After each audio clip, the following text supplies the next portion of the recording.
Coach's Corner this week, we are pleased to be joined by the red-hot Buffalo Bison's boys head basketball coach, head coach Adam Scott. Coach, welcome to the program. Thanks for having me. So like I said, red-hot to start this season. I know you guys have only had one loss at this point, which came to Wayne. Just kind of give me a feel and give our audience a feel for how the season's gone for you and what's making this season a really good start for you guys early on. We've made it off to the start that we've had solely because of leadership. Leadership is something that I feel like that as a program we've struggled with vocal leaders. I've had several people that in the past that was able, to be leaders by example, play hard, and those types of things. But this year I've got two juniors and a senior that has really stepped into that role. And from the first practice in November, practices are full tilt from start to finish. And I think that the reason that there's been a change is because we've got 7 freshmen, and that's the only thing that they know. They've not seen, practices where we struggle, things like that. So the leadership stepping up from day one, younger guys not knowing any different and saying, hey, this is how we're expected to practice, this is how we're expected to play. And it's just been kind of like a domino effect through the year. We've seen the kids start to believe in each other more, trust each other more, and ultimately gel together and play together. But it's because of all the time that we spend together that people don't see is why they've been able to perform when we're in front of the crowds. In regards to your leadership, that's a really good point, because I think not a lot of coaches talk about that enough. Is just these guys stepping up that maybe may not be the guy initially, but then they suddenly emerge themselves. Give those guys a shout, those 2 juniors and that senior that you mentioned. Who are they and how have they kind of embodied being a leader for this year's program? Asher Flannery is a junior, Wesley Mallett's the junior, and Nathan Harris is the senior. Nathan, he came out and played football this year, first time that he's played in high school, and he had great success through football. So I think that the younger guys seeing him being a big role on the football team kind of gave them something to look up to. Whenever you talk about leadership, you got to also bring up accountability. And, those 3 guys come in and they hold themselves accountable. It's one thing to be vocal and then be caught doing what you're getting on other people for doing.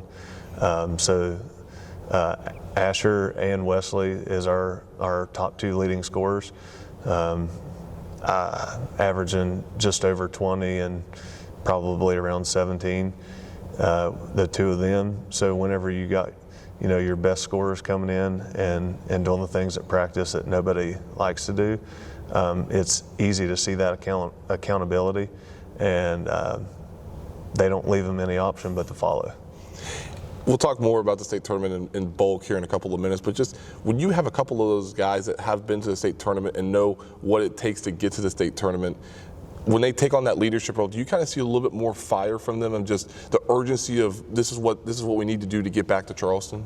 Yeah, I think that has a lot to do with how they've stepped up this year.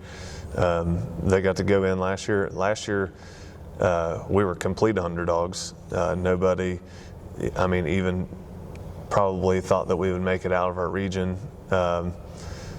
because the region that we play in is a tough region. I would say that it's one of the toughest in AA in the state. And you go to Scott and you've lost by over 20 points and 15 points or something like that was the 2 losses we had to them. But we got to go into the game, 0 pressure. Let's throw the ball up, play hard, see what happens. And at the end of that night, we were victorious. And I was starting 2 sophomores and a freshman, and they got to go to Charleston and get a taste of what that's like. And after the game in the media room last year, we told them that we would come back, work harder, and try to improve and see what we could do this year, and that's where we're at still. In regards to the off-season success that you saw during that, whether it be out running, in here running, weight room, conditioning, whatever it is, just kind of give us a feel for where your head was at leading into the season and how they met those expectations to this point. Obviously they probably have only having 1 loss at this point, but just where was your head at in the off-season and how they met those expectations collectively right now? Well, I'll be honest. Off season is hard here. I think that anybody that has coached at a small school will understand what I'm saying. We've got players that was on the soccer team, players that was on the football team, players that was on the cross country team, and players that were playing travel baseball and fall baseball. So there was only a handful throughout the fall, really, that was coming to workouts, playing in open gyms, things like that. So again, that's the struggle of being in a small school. But at the same time, like the kids that are playing those fall sports, they're not just laying around skipping out on things. So like I can't get frustrated over that. The only thing I can expect of them is whenever November hits, you're ready to go. And just to be honest, when November hit, that's really when we got things going, besides the ones who are one sport athletes or just two sport athletes that might not have been in season in the fall. I know we've bounced around a little bit just trying to get a feel for this team, but just in your mind, what do you like about this team, and what can you take away from this team that stood out to you just in regards to that success again? Never giving up. I would say that, you know, that is something that my core group of guys have learned from the guys before them, who learned from the guys before them, who learned from the guys before them. It's never been an issue as far as getting kids to buy in here, to not quit, to never give it up, never give up. Because, I mean, we had some rough years, and some losses that could have went our way, that maybe could have put us over the edge. Faced a lot of adversity. So, you know, this group has that same mentality. You know, we go to Scott and we're playing. We're down 4 with 36 seconds to go in the game. I don't feel like a lot of teams in the state would expect to win in that situation, and I don't know if you could have told my guys any different. They executed, hit a 3, called a timeout, got in a press, got a turnover, and then had one of my top scorers going to the foul line, down 1 with 4.4 seconds to go in the game to take the lead by 1. So they've got that never quit attitude. Going back to the state tournament now, I know you and I were chatting before we started doing this, and you had a lot of success here. We'll get to that here shortly, being an alum of Buffalo, but just the fact that this program has never won a state tournament game, and obviously you guys sniffed that last year. You guys were right there in the state tournament. You guys got a feel for that atmosphere, and just seeing these fans as well. We'll talk about that as well. But just what's it going to take for this program to, 1, get a state tournament victory, but 2, what do you think it would mean for this program and this community as well? I think it would be huge for the community. Like I said, we've came through some hard times as a program. You know, whenever we first moved up to AA, it was night and day different between the single A schedule we was playing and the new AA schedule that we had to adapt to and play. So there were some growing pains as we moved up into a different class. And this year, you know, a lot of people, I don't say complain, but ask why we had so many away games at the beginning of the season. I wouldn't change that either. We played our opening game of the season at home, and then went on the road for what was supposed to be, I think, 6 games. One of them got canceled due to snow. And our first home game back, we were ranked in the top 10 in the state, playing Polka, county rivalry. And I think at that time we were 5-1 or 6-1. And so the community was curious, and this place was packed. And so we asked ourselves as a staff after the game, is this because it's Polka? And Friday night we got our answer, it wasn't. The community was out in large numbers again, a lot of students at the game.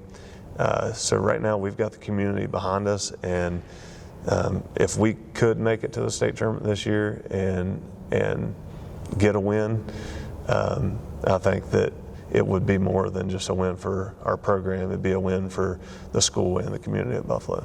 So actually, I'll advance forward with the community talk, because I do think, as we're sitting in this gym and just I've come to multiple games here. I've talked to you after games before here in this venue. People call it the Barn. And I think that's one of the most unique names in the whole state. I really love that. But just this community support, it seems like they're itching for something. Because obviously the football team had a ton of success. Volleyball's had success as well. This school is itching for something, it seems like, with the basketball team now being right there in the mix in the top 10 that could potentially make a push for Charleston. How much has that been a help for you guys, getting the community behind you guys and kind of alleviating a little bit of that stress of what's going to happen? Are they going to come out? That kind of stuff. How helpful have they been? They've been really helpful. From a coaching standpoint, before the game on Friday night, we were meeting right there at the foul line after they introduced the starters, and I told my starting five, just take a moment and just look around.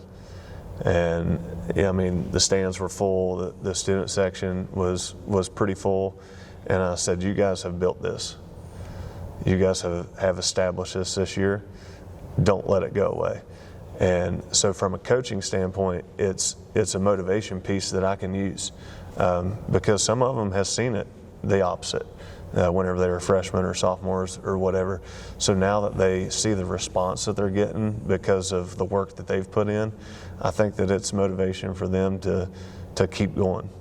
Now, I know we could sit here, we could talk all about the positives and what they're going to take and everything else, but just in that standpoint, what's something in your mind, or maybe a couple of things in your mind, that you're wanting to see different from this team that they can potentially work on moving forward that can obviously help some more wins go in the win column? Well, right now, our starting five-man, we're trying to wean him back from injury. He dislocated his knee a couple weeks ago. So our normal starting five with him in there, we bring one senior and two freshmen off from the bench, and one of the freshmen and one of the senior that comes off from the bench are good shooters. My point guard is a good shooter, but right now we're not shooting the ball well. We could be scary when shots start falling, and I know it's there. They're putting in time getting shots up. It's only a matter of seeing a few go in, I think, before that shooter's confidence takes place, because in games they're not forcing shots. In games they're taking open shots that are coming because of the play of a couple other players. And whenever those shots start to fall for those younger guys, I think that we can be an even better basketball team than what we are right now. Let's talk about a couple of your players now. And you mentioned Asher a couple minutes ago, who's had a fantastic career here at Buffalo.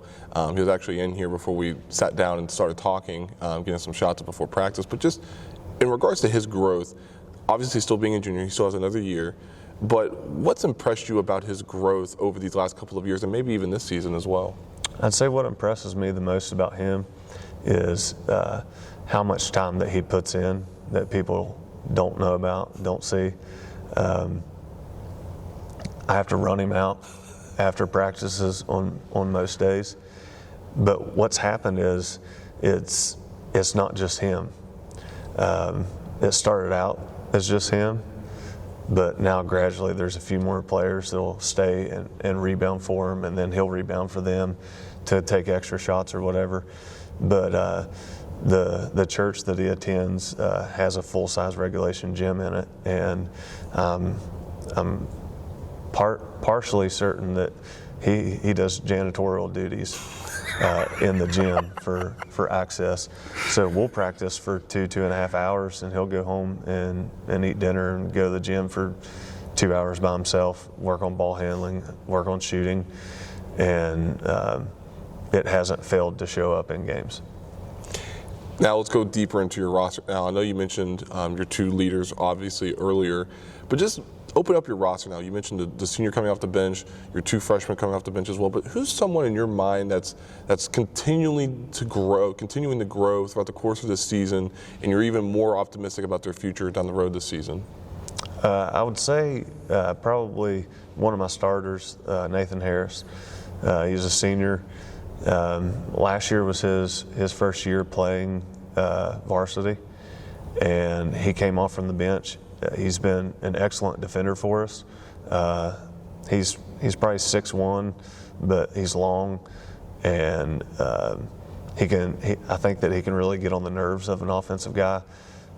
His lateral quickness might not be the fastest, but he has really good footwork, and that allows him to play defense. And he's got a real good knack for being around the basketball whenever a shot goes up and coming down with random rebounds that you might just consider the other team's rebound, and then there's Nathan getting the ball. But one thing that this year he's never been a significant scorer since he's played for us, but Friday night he was 2 for 2 from the three-point line. Monday night he was 2 for 3 from the three-point line.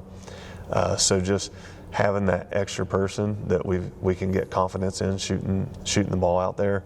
I've been surprised with how he's started shooting the ball as of late, and I think that could be a critical piece for us, coming down the stretch and down towards the end of the season. I want to ask you a couple more questions about the team. I want to end it with you, because obviously you've been here for about 9 years, around 9 years to be exact. You played here, you've been to the state tournament before, as you and I talked to before we started doing this, but just being able to be back here in a place that, one, you're comfortable with, but two, you understand this area, this community, this school, this program. What's this mean for you to be able to serve and come back to your alma mater and be able to be the boys' head basketball coach here?